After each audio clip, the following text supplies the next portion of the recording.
सनातन हिंदू एकता यात्रा पूरा हुआ।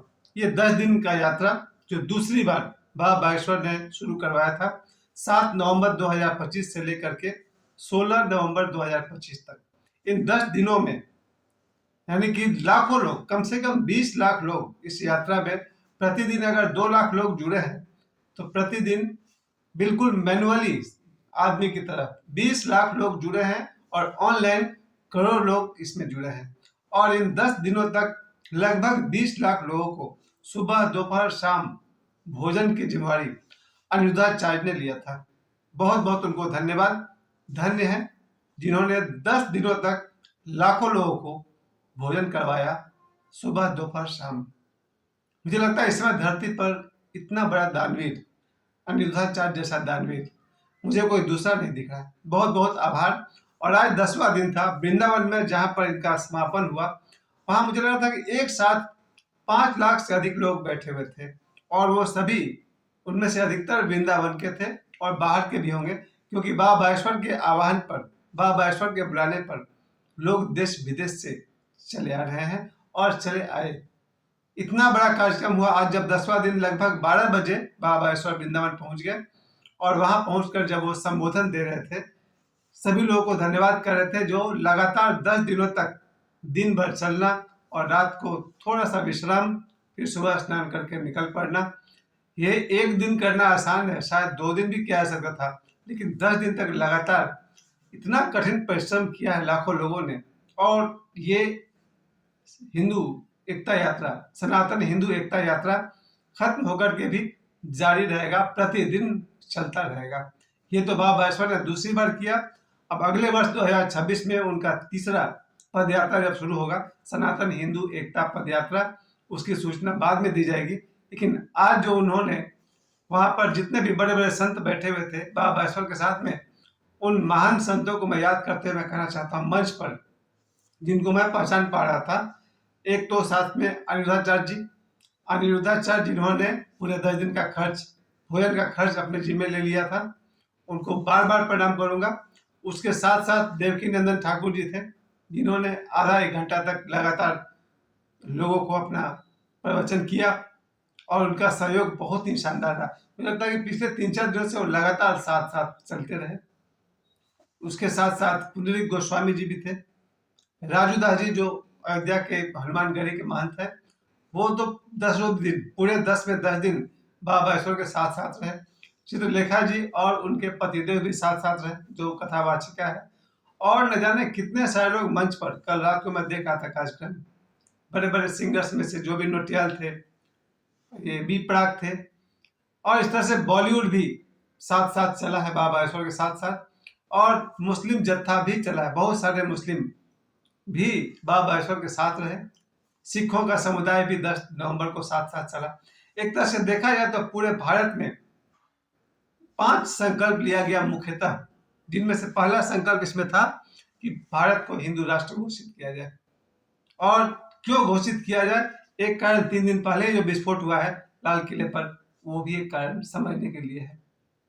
ये भारत को हिंदू राष्ट्र क्यों घोषित किया जाए, ये बहुत लंबा मामला है, इसको कम शब्दों में नहीं कहा सकता है।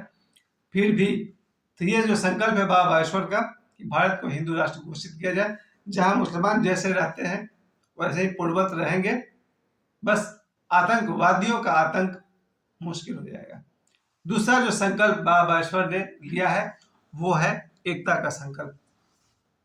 सभी हिंदुओं में एकता हो, जात पात ऊंच नीच का भेदभाव नहीं रखा जाए। कोई भी हिंदू अपने आप को दूसरे जाति से श्रेष्ठ मत समझे, कोई भी हिंदू दूसरे को अपने से निकृष्ट न समझे। यहाँ न कोई श्रेष्ठ है न कोई निकृष्ट है, आप हैं, दूसरा दूसरा है। एकता बनी रहे।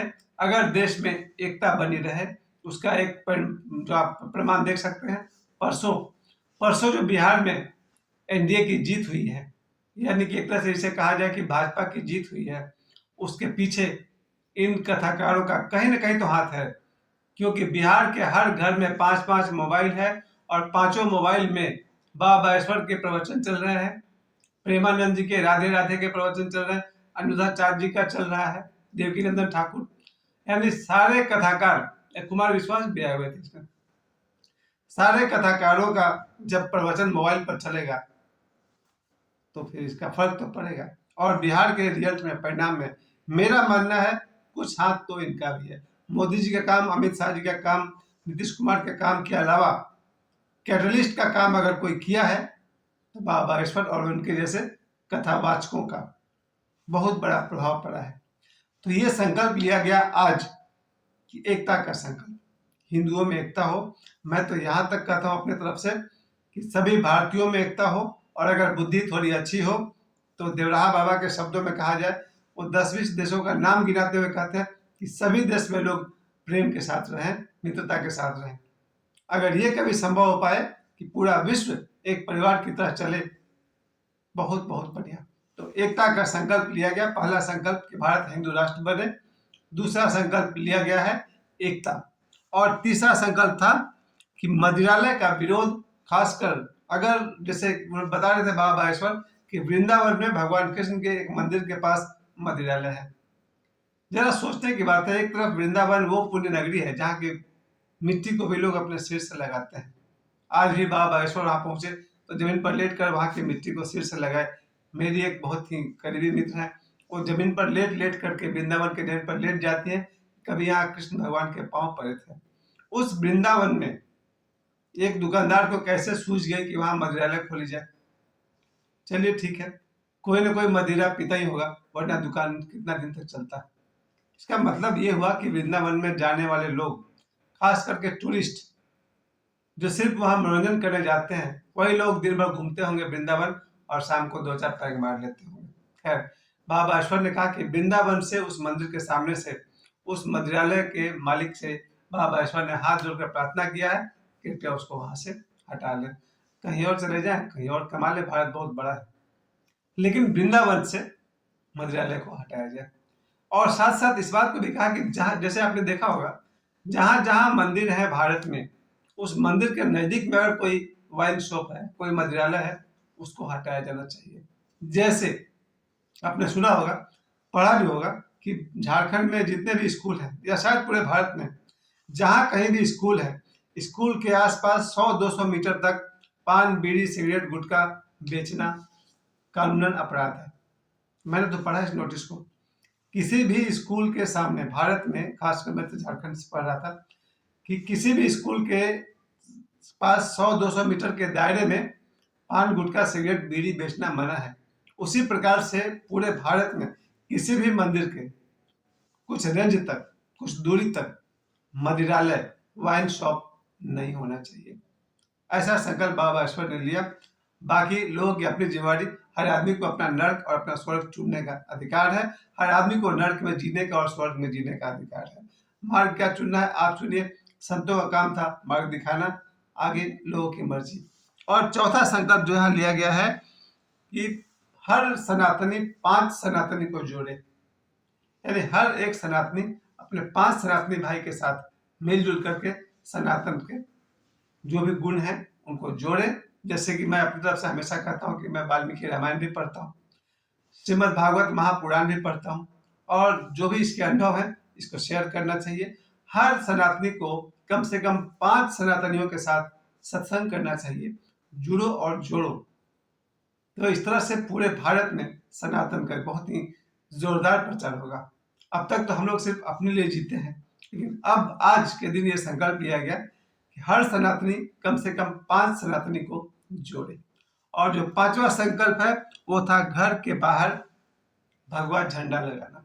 बाबा बागेश्वर ने कहा कि जितने भी लोग यहाँ आए हुए हैं, इन 10 दिनों में यात्रा में जो साथ साथ चले, और उनके हाथों में जो ध्वज है, घर लौटने पर उस ध्वज को अपने घर पर लगाइए। और इसके अलावा यहाँ से मैं अपने तरफ से जोड़ता हूँ कि जितने भी हिंदू हैं, सनातनी हैं, वो अपने घर पर, घर के छत पर भगवा झंडा जरूर लगाए, जैसे कि मेरा लगा हुआ है। कभी किसी वीडियो में आपने देखा होगा हनुमान जी का झंडा एक लगा हुआ है।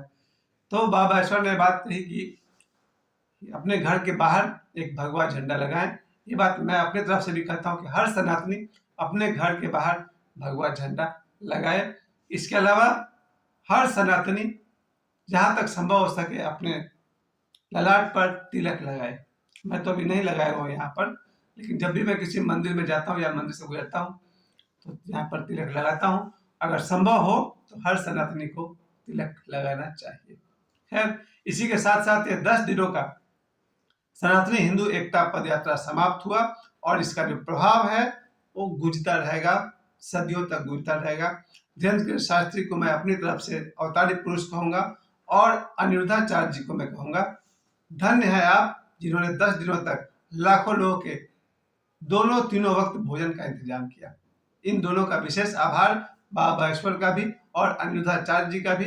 उन लाखों लोगों को भी मैं बहुत बहुत प्रणाम करता हूँ जो अपने घर द्वार छोड़ करके 10 दिनों तक बाबा बागेश्वर के साथ कदम में कदम मिलाकर चले। ये बहुत बड़ा संकल्प आज पूरा हुआ। एक बार फिर से सनातन धर्म की जय।